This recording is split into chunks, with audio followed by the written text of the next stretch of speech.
Okay, so first of all, since the last video, I done had like two women ask me, "Your brother still work at the Waffle House on Beautiful Highway?" Man, listen, that was like 30 years ago.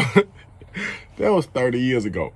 So today, I'm talking about, man, look, everybody got a plan till you get punched in the mouth. So I'm 19, I get locked up for armed robbery. Mind you, I'm fresh. I dropped out in 1996, and I jumped off the porch and jumped straight in the back of the police car. Like, I'm not a real street dude by any definition. Like, for real, for real. Like, I had dreams and aspirations. Just had a lot of unanswered questions and a lack of direction, and just needing that, I want to say having a foot put in my ass. But anyway, so I get locked up at 19. I'm locked up for armed robbery. And mind you, my understanding of the world is miniature, to say the least. Like, I hadn't experienced a whole lot outside of Dekalb and Atlanta, Beaufort Highway or whatnot. So, I'm on the 6th floor, charges armed robbery, carjacking.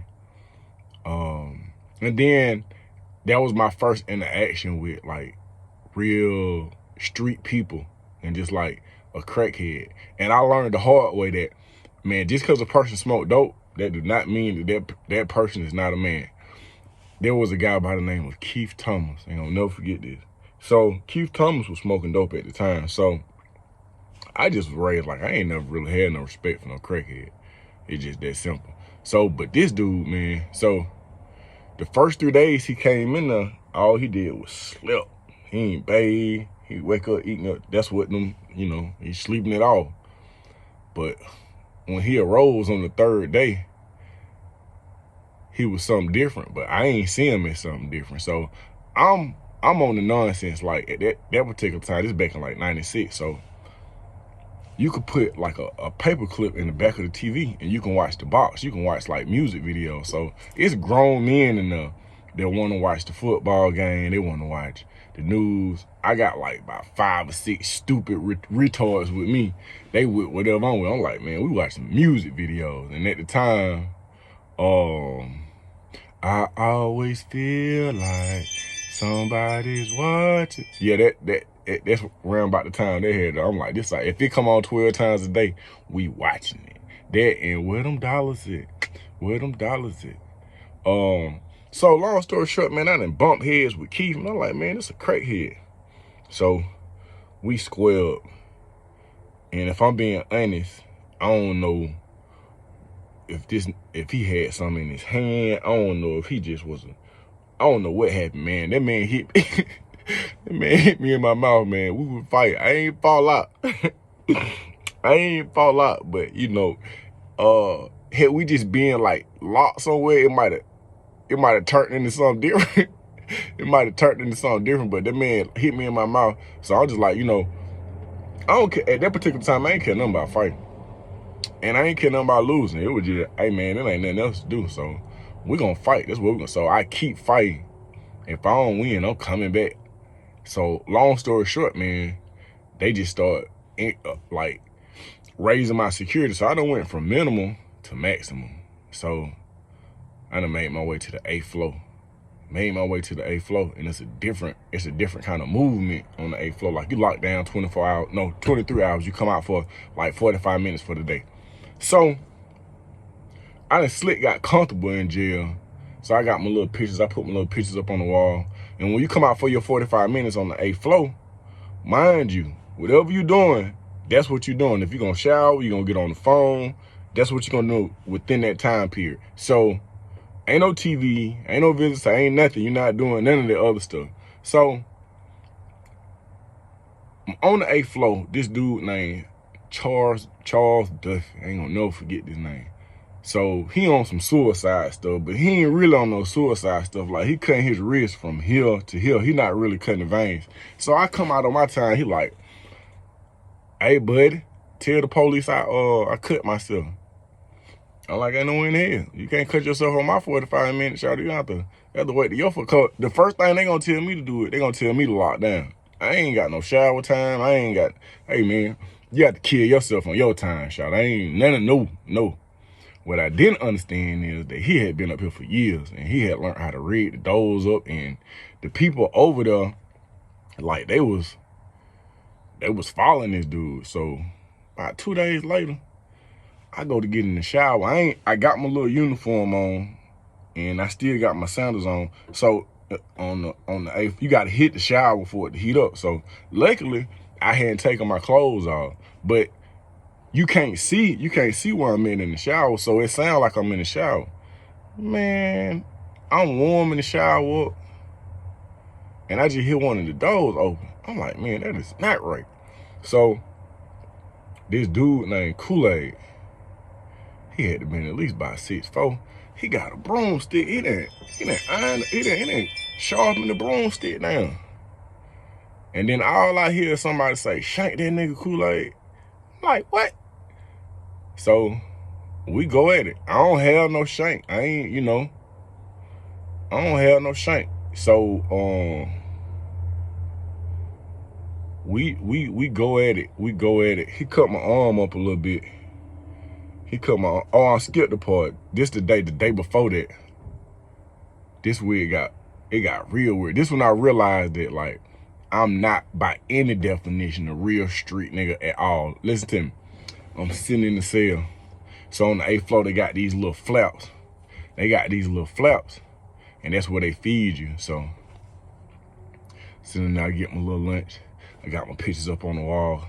I mean, I'm just writing. You know what I mean? Ain't nothing you can do. Read your Bible, do some push-ups, look out the window. Ain't but 8 things you can do. I'm doing them. So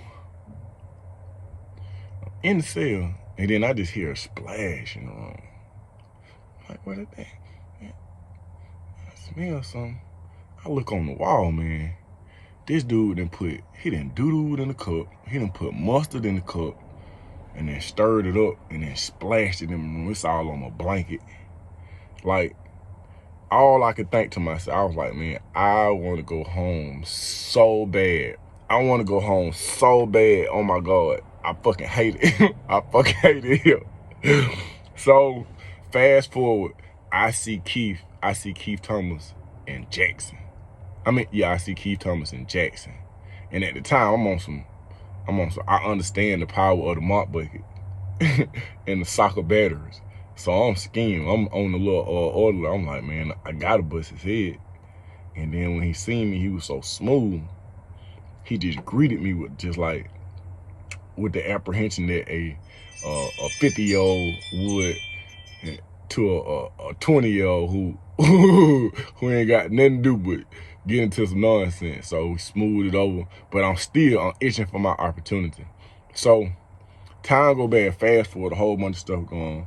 I ended up coming home. I got locked up in 96. I came home in 2006. So when I come home in 2006, I'm literally trying to save the world. I'm making all my homeboys go to church.